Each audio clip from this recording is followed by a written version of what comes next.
그동안에 뭐 여러 가지 변화가 있었습니다. 작게는 여러분들이 자체적으로 수련회를 잘 마쳤고 사진 잘 찍었대 아주. 플래카드를 준비했습니까? 네. 나는 그 플래카드를 보면서 여러 가지 생각이 들었어요. 참 준비를 참 철저히 하는구나. 플래카드. 또 이제 딱 들으면서 플래카드가 역시 좀 참쉼, 참휴식. 왜 이렇게 딱 보는 순간에 이런 생각이 들더라. 지금까지는 참쉼이 아니었나? 지금까지는 참휴식이 없었나? 교장이 없고 조교가 없어야 참쉼과 참휴식은 가능할까? 이런 이제 의심의 해석하기 자꾸 공부한 사람들은 항상 세상을 삐딱하게 보이죠. 논문을 쓰려면 이런 거 보고 은혜 받아갖고 논문이 안 된단 말이야. 저 사람들은 저기다 왜 참을 갖다 붙였어요? 그냥 쉼과 휴식으로는 도대체 뭐가 진짜 쉬고 싶구나, 진짜 휴식하고 싶구나, 뭐 이런 것이 나는 이렇게 확 오더라. 그리고 뭐 굉장히 그 녹색 저거 디자인 누가 했어요? 그냥 아주 환경 친환경적으로 하고 막 쉼과 휴식에 그게 막 확 와닿더라. 그다음에 여기서부터 꼰대 기질이 또 작동을 하는 거예요. 저건 재질이 뭐였어요?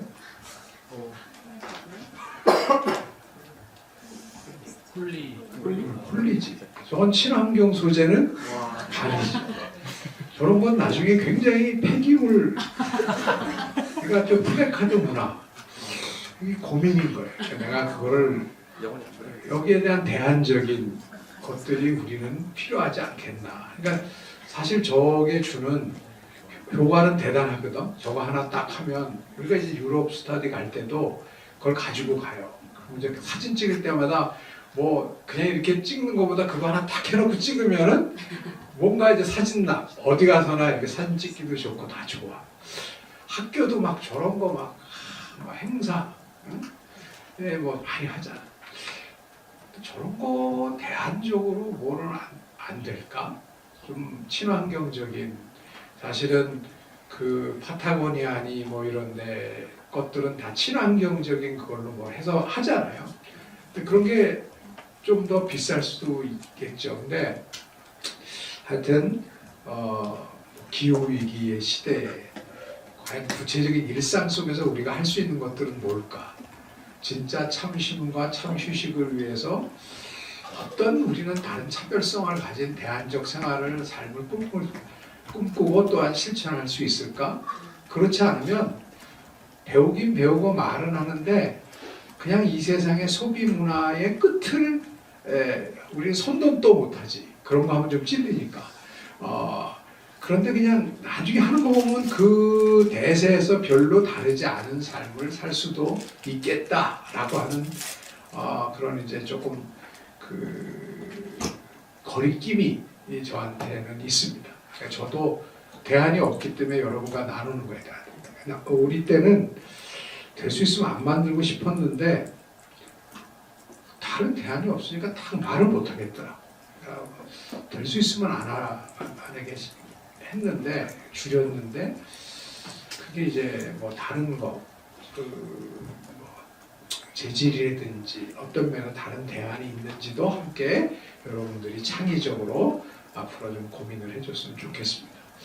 참심과 참휴식을 하고 온 사람들에게 스트레스를 줘서 근데 우리의 과제니까 요 근래에 저는 이제 이 정도는 그냥 근본적으로 우리가 이 기후 위기의 시대에 크리스찬으로서 살아가는 이제 기본적인 그 과제들이고 고민들이죠. 사실은 이 시대를 신앙적으로 살아간다는 것, 신앙인답게 살아간다는 건 너무너무 쉽지 않은 것 같아요. 그러니까 뭐 여느 때도 그랬지만 좀 생각을 하게 되면 깨어서 좀 돌아보게 되면 이 시대에 과연 신앙인답게 살아간다는 것은 뭘까?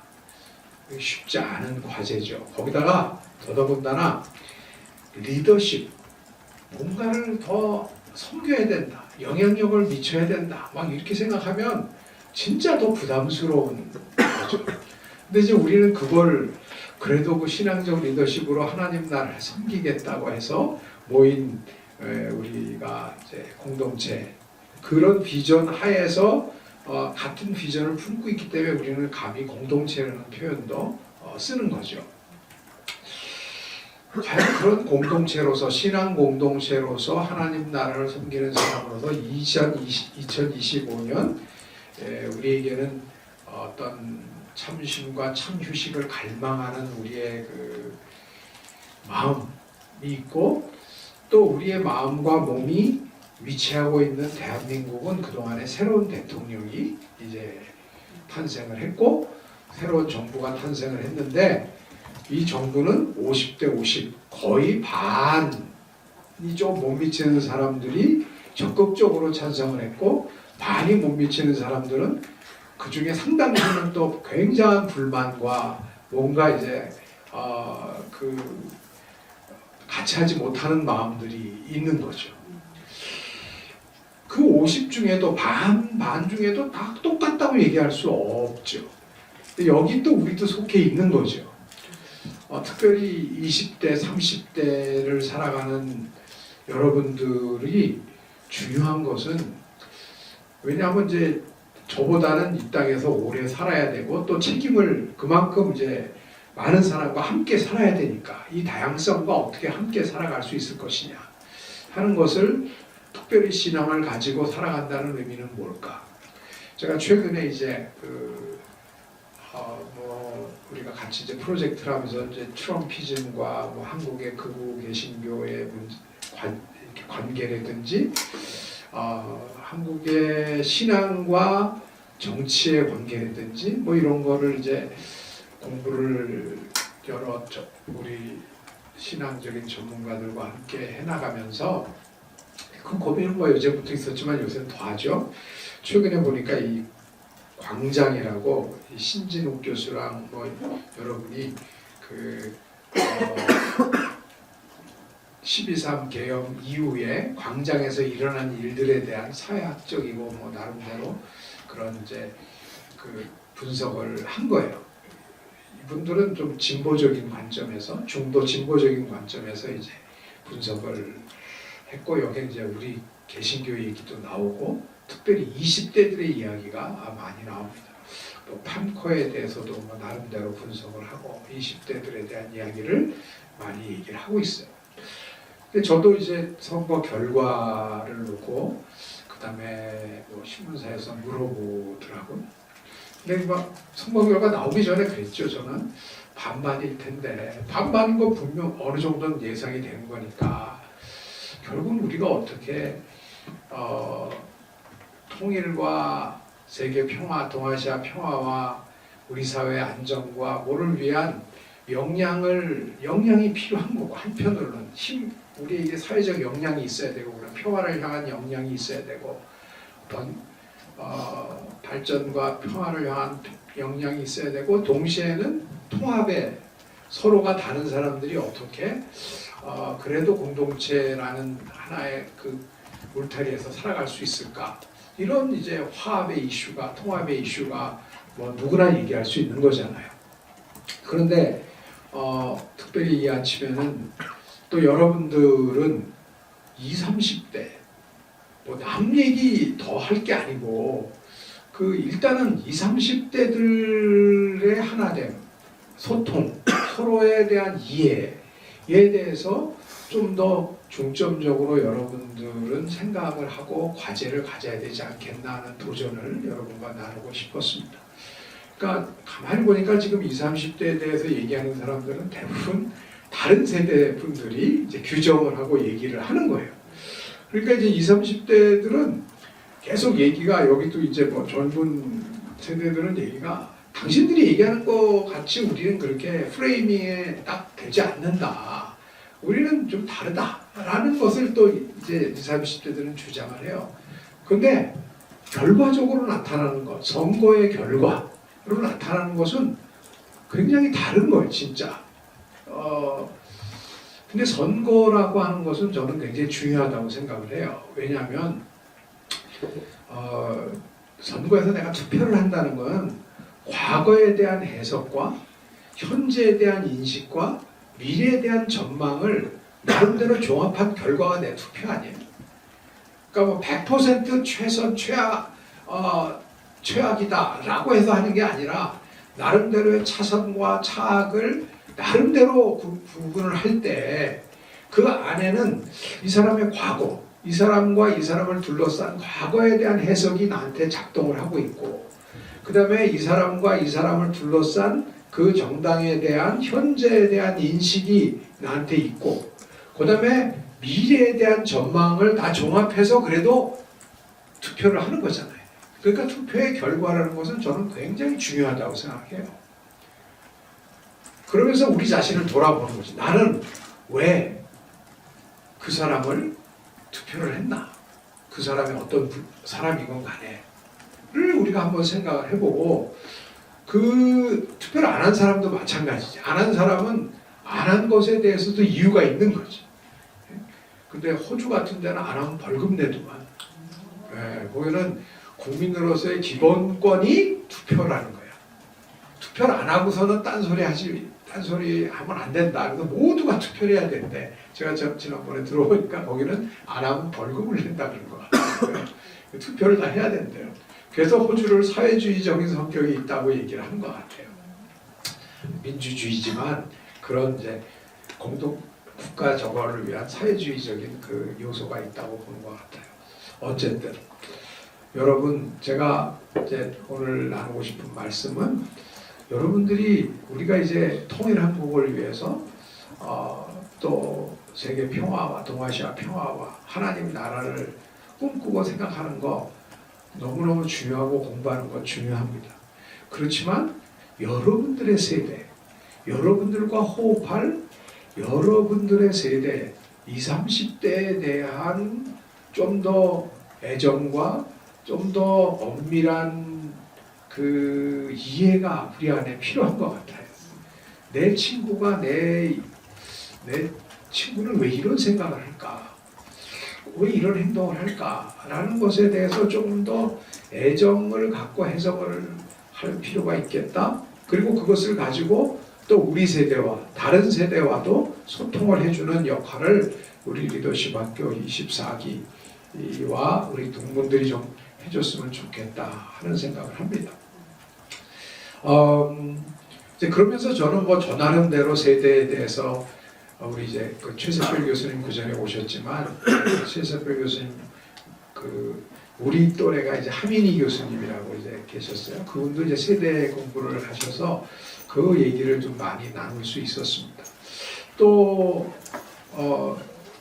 근데 이제 그 세대들, 우리 세대들이 공부한 것은 굉장히 이제 이론적인 공부를 한 거죠. 나름대로 세대론에 대한 공부는 이 의미가 있다고 생각을 해요. 왜냐하면 한 세대의 세계관은 그 사람이 보고 자란 거잖아. 가장 인상 깊게 경험한 것이 그 사람의 세계관에 결정적 영향을 미치죠.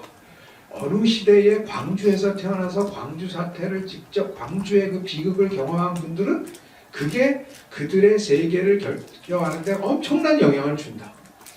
세월호를 딱 침몰해가는 그 세월호를 보면서 영향을 받은 사람들은 그것이 세계에 대한 엄청난 정부나 기성세대나 세상에 대한 엄청난 그 임팩트를 준 거죠. 그 세계관에 있어서.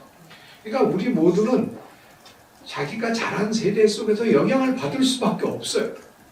자기가 살아온 세대 속에서. 그런데 이제 세대가 다르다는 것은 뭐냐면 경험한 게 다른 거지.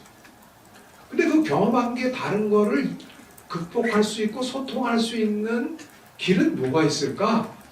그것은 역사죠. 그래서 공부하는 수밖에 없는 거예요. 그러니까 우리가 왜 역사를 공부해야 되나? 왜 책을 읽어야 되나? 그거는 책을 안 읽고 역사를 공부를 안 하면은 자기가 경험하고 자기가 살아온 것밖에 모르는 거예요. 그걸 절대화하는 거죠. 그러나 사실은 역사는 그것만이 있는 게 아니라 그 이상의 세대가 있잖아요. 그러면 우리 할아버지, 할머니, 우리의 아들, 딸, 우리의 손자, 손녀들이 산 세대들이 다 그 임팩트를 받은 게 다르기 때문에 그들의 역사에 대해서 우리가 깊이 공부를 하는 것이 필요한 거죠. 그러니까 역사는 참 중요한 것 같아요. 공부를 하는 것이 그런 의미에서 우리의 지평을 넓혀주는 거죠. 그러니까 결국 해석학이라고 하는 것, 세상을 바라보는 내 눈이 지평이 넓어지는 거죠. 책을 본다는 것은 뭐냐? 우리가 강의를 한다, 대화를 한다는 것은 지평의 융합이 이루어지는 거예요. 왜냐하면 그 전에는 내가 요 정도를 보는 거지. 내가 맨날 유튜브 이런 거 보고 이런 사람 만나고 하면은 내가 만나는 사람, 내가 접하는 사람은 한계가 있잖아요. 그럼 요 정도를 보고 있는 거예요. 근데 다른 세상을 보면 다른 이야기를 하는 사람들을 만났을 때 내가 좀 열은 나지만 스파크가 일어나고 확 열이 나지만 확 열이 날 때 뭔가 다른 세계에 대한 개안이 이루어질 수도 있는 거죠. 그러면서 점점 지평의 융합을 통해서 나의 지평이 넓어지게 되는 경험. 이게 우리가 모여서 함께 공부하고 또 개인적으로 공부를 하는 여러 이유 중에 하나가 아니겠습니까? 이것이 우리 역사만, 우리 사회를 볼래도 세대의 그 경험들을 좀 더 이해하기 위해서 공부를 해야 되고 또 역사를 공부하는 것, 우리가 왜 이런 생각을 하느냐. 이 한국 사람들과 중국 분들과 일본 분들은 생각하는 게 좀 다르거든. 똑같은 걸 보고도. 그건 뭐냐? 서로의 보는 지평이 다르기 때문이죠.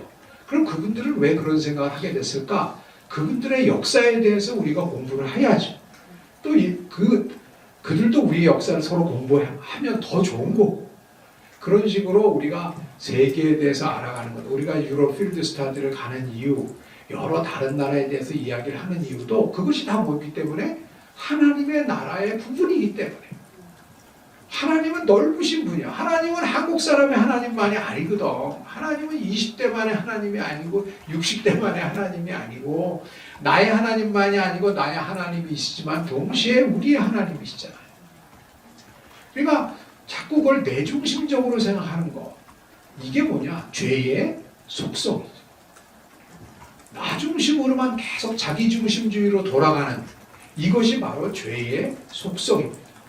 그래서 이 원죄가 무섭다, 죄가 무섭다는 것은 뭐 어떤 선을 넘어가는 것, 이것도 있지만 항상 자기로 돌아가는 것, 자기 중심으로 세상을 해석하려고 하는 것, 이게 더 힘이 있는 종족이 되고 세대가 되고 세대가 종족이 되는 거, 이거 위험한 거예요. 민족이 전부가 되는 거 굉장히 위험한 거예요. 인종이 전부가 되는 거 매우 위험한 거예요. 그런 의미에서 오늘 주신 말씀, 우리의 희망이 어디에 있는가? 이제 이런 걸 공부하다 보면 어디에 빠지냐면 상대주의에 빠지기가 쉬워요. 그래, 여기 이거 보니까 여기 이렇게 인류학 하는 사람들, 여기 인류학 공부하는 사람들 있잖아요. 인류학을 하다 보면 다 의미가 있는 거예요.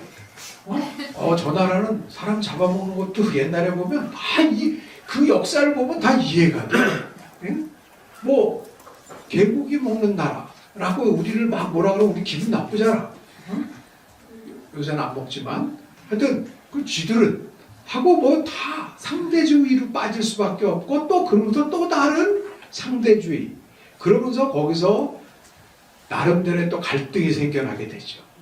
근데 이 모든 것들을 지금 세상은 어떻게 보면 인본주의라고 하는 인간이 만든 계몽주의에서 나온 이성 중심의 가치를 내세워서 그걸로 하나가 되게 하려고 했던 게 사실은 지금까지 모더니즘의 역사잖아요. 그것에 대한 반대가 지금 포스트 모던적인 흐름 속에서 이 세상이 지금 다 흔들거리고 있는 거예요. 그러니까 기준이 없는 거죠. 절대가 없는 거고 진리가 없다고 하는 세상이 다가왔잖아요. 이런 현실을 우리는 공부를 통해서, 공부는 여기까지 깨닫게 해주는 거예요. 진짜 절대적으로 이것만이 옳다고 얘기할 게 이 세상에 없구나. 그럼 뭐냐? 그 다음부터는 각자 도생의 시대가 되고 강자 필승의 시대가 지금 도래한 거죠. 결국은 대놓고 힘 있는 사람이 나서는 거예요. 싫으면 말고 너희들 우리 따라와. 아니면 곧 두고 옛날에는 그래도 뭔가 좀 도덕적 외교 이런 게 있었는데 지금은 이제 힘의 외교로 가고 있잖아요. 국제 정치도 그렇고 우리 일상도 그래지고. 자, 이런 의미에서 신앙적인 차별성은 어디에 있을까? 오늘 우리에게 희망이 있을까? 과연 이 시대에 우리에게 이런 다양성 속에서 희망이 있을까?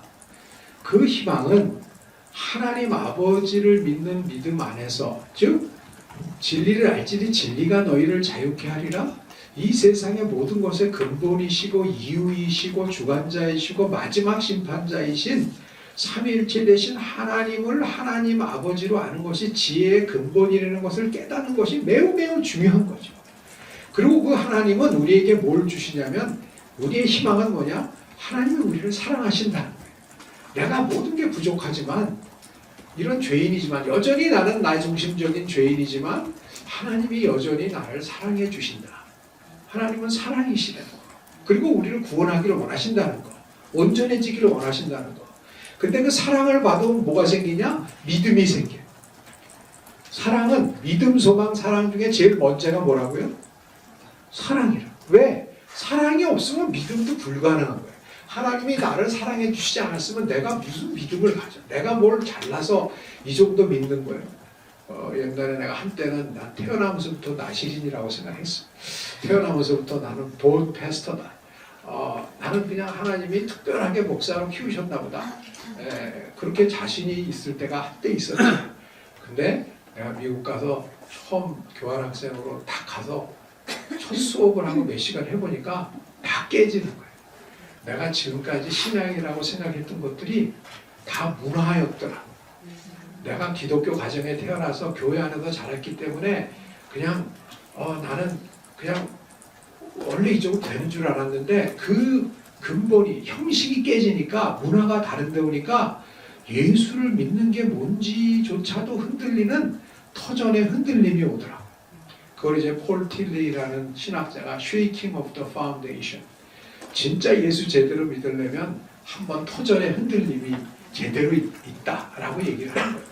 그래서 여러분 콘클라베라고 하는 그 요새 영화 보니까 할리우드가 만든 헷갈리는 할리우드식의 이제 그 종교를 보는 관점이죠. 그러나 거기 이제 핵심 중에 중요한 게 있죠. 거기서 뭐라 그러냐? certainty, 확실함, 너의 확신, 그게 제일 문제다. 그게 뭐냐? 세상 사람들이 우리 종교인들한테 지금 해주고 싶은 얘기인 거예요. 니들이 믿음이라 그러면서 지금 우리를 얼마나 괴롭게 하냐? 사회를 얼마나 어지럽히냐? 이 얘기를 지금 해주고 싶은 얘기 아니겠어요? 나는 그렇게 들리더라.